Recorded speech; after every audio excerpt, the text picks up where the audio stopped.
doctor यहाँ duty doctor बोला ओइ ड्युटी डक्टर बोला होइन भने तिमीले धुलाई भेट्छौ साँझ तिमीहरू सबको कपालमा उखाल्छु ड्युटी डक्टरलाई बोलाइनस् भने यहाँ मेरा धुलाई भेट्छु म त लेडिज हातले मिल्छु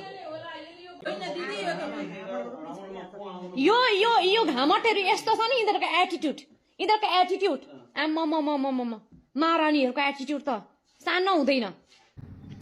मैले कुनै शब्दै भेटिनँ के भन्ने भनेर बिचारा हाम्रो नर्स सिस्टर्सहरू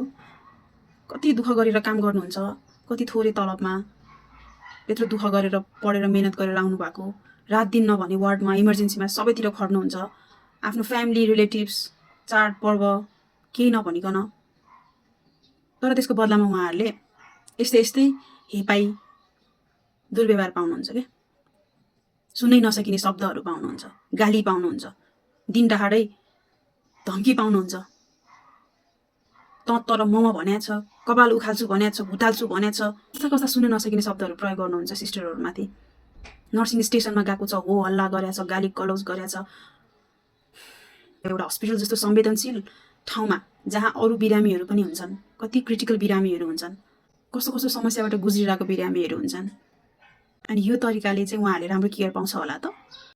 अभियसली पाउँदैन जबसम्म डक्टर नर्सेसहरू स्वास्थ्य कर्मीहरू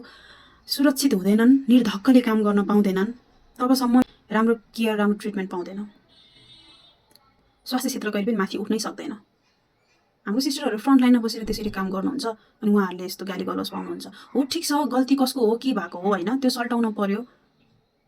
गाली गरेर झै झगडा हिंसा मचाउने मात्र त यसको समाधान होइन होला टेबल टक गर्नुपर्छ होला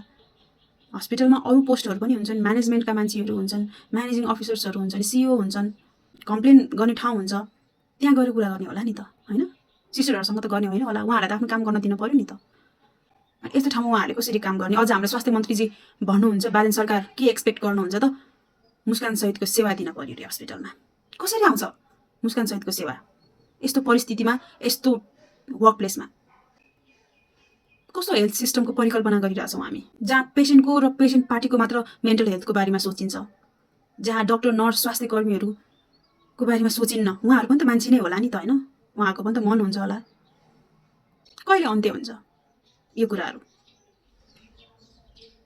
यो एकदमै ठुलो एकदम गम्भीर प्रश्न हो यो